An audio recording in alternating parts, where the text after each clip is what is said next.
नमस्कार मंडळी मी गणेश ठाकरे रोखोक या चॅनलवरती आपलं सहर्ष स्वागत आहे। मंडळी, तुम्हाला आठवत असेल अजितदादा पवार हे भाजपमध्ये गेले होते।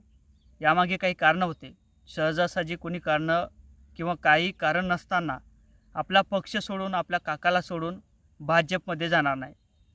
आता एक नवीन खेळी समोर येत आहे। सध्या भाजपचा नवीन प्लॅन सुरू झालेला आहे। जे अजितदादा पवार यांचा पक्ष होता ते आपल्या घशात गिळण्याचं काम भाजपच्या माध्यमातून होताना दिसत आहे। तुम्हाला आठवत असेल की थोड्या वेळापूर्वी एक बाईट आली होती, एक न्यूज आली होती। इथून पुढचं नेतृत्व करणारे प्रफुल्ल पटेल असतील आणि अध्यक्षपद हे प्रफुल्ल पटेलकडे असेल असं बोललं जात आहे। तसं ट्विट केलं होतं। त्यामागे काही कारणं होते। खरं तर एखादी गोष्ट सहजासहजी होत नाही, त्यामागे काही कारणं असतात। मीडियाच्या समोर जर यायचं असेल तर त्यामागे काही सूत्र हल्लेली असतात, म्हणून त्या गोष्टी समोर येत असतात। म्हणून आता इथून पुढचे जे काय अध्यक्ष असतील राष्ट्रवादी पक्षाचे, अर्थातच अजितदादा पवार यांच्या पक्षाचे, ते प्रफुल्ल पटेल असतील असं बोललं जात आहे। यामागे काही कारणं आहेत। ते कारणं कोणते असणार आहेत आणि अजितदादा पवार हे कशा पद्धतीने भाजपमध्ये गेले होते याच्यावरती आपण थोडक्यात नजर टाकली पाहिजे, जेणेकरून आपल्या या गोष्टी ध्यानात आल्या पाहिजेत। आता जे काही घडत आहे ती गोष्ट आपल्याला समजून घ्यायची असेल तर मागं आपल्याला जाणं महत्त्वाचं असणार आहे। आणि मी गणेश ठाकरे तुम्हाला या चॅनलच्या माध्यमातून, या व्हिडिओच्या माध्यमातून माहिती देण्याचा प्रयत्न करतो। खरं तर या चॅनलवर नवीन असाल तर एक वेळेस चॅनलला सबस्क्राईब करा। म्हणजे ज्या अर्थी अजितदादा पवार यांचं निधन झालं त्यानंतर सूत्र हरण्याचं काम सुरू झालं। अर्थातच काय चर्चा सुरू झाल्या, बैठकी सुरू झाल्या आणि त्यानंतर सुमित्रा पवार या ठिकाणी जे काही पद असेल त्यांना ते देण्यात आलं। उपमुख्यपदी पद त्या ठिकाणी त्यांना देण्यात आलं। ते आपण अनेकांनी बघितलं असेल। सूत्र हलवण्याचं काम या प्रफुल्ल पटेल यांच्या माध्यमातून झालं होतं। छगन भुजबळ तेही सोबत होते, धनंजय मुंडे हेही सोबत होते आणि 4 लोकांनी त्या बैठकीचं जो काही पुढाकार असेल ते घेतला होता। खरं तर त्या ठिकाणी सुमित्रा पवार यांना शपथविधी देण्यात आला, परंतु त्यामागे कारणंसुद्धा होते। खरं तर प्रफुल्ल पटेल यांना माहीत होतं, जर अजितदादा पवार असतील, त्यानंतर सुप्रिया सुळे असतील, त्यानंतर शरद पवार असतील, हे घराणं जर एकत्र आलं तर आपलं काही होणार नाही।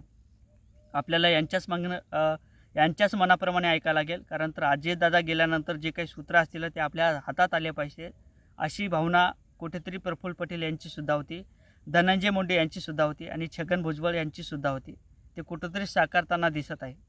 जे घडायचं नव्हतं ते घडलं, जे अजितदादा पवार जायचे नव्हते ते गेले, परंतु ज्या अर्थी भाजपची जी काही खेळी असेल, जो काही राष्ट्रवादी पक्ष असेल ते आपल्या घशात गिळायचा, ते कुठंतरी होताना दिसत आहे।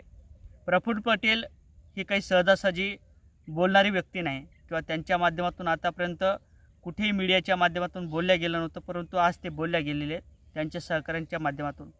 खरं तर ज्या अर्थी आपल्या काकाला सोडून अजितदादा पवार हे राष्ट्रवादी सोडून बाहेर पडले आणि त्यांना ते जे काही घड्याळीचं चिन्ह असेल ते देण्यात आलं आणि जे काही पक्षप्रमुख असतील, म्हणजेच काय तर अजितदादा पवार हे सूत्र हलवताना दिसत होते। जी काही काबीज केलेली सत्ता असेल ते आपल्या पद्धतीने चालवताना दिसत होते। आता अजितदादा पवार यांच्यावरती एक 70,000 कोटीचा घोटाळ्याचा आरोप करण्यात आला होता। त्यानंतर अजितदादा पवार हे भाजपमध्ये गेले, म्हणजे सहकारी त्या ठिकाणी युती केली आणि त्या ठिकाणी त्यांची सत्ता स्थापन झाली। त्यानंतर शपथविधी झाला, हे आपण सगळं बघितलेलं असेल। याला कारणीभूत होते प्रफुल्ल पटेल।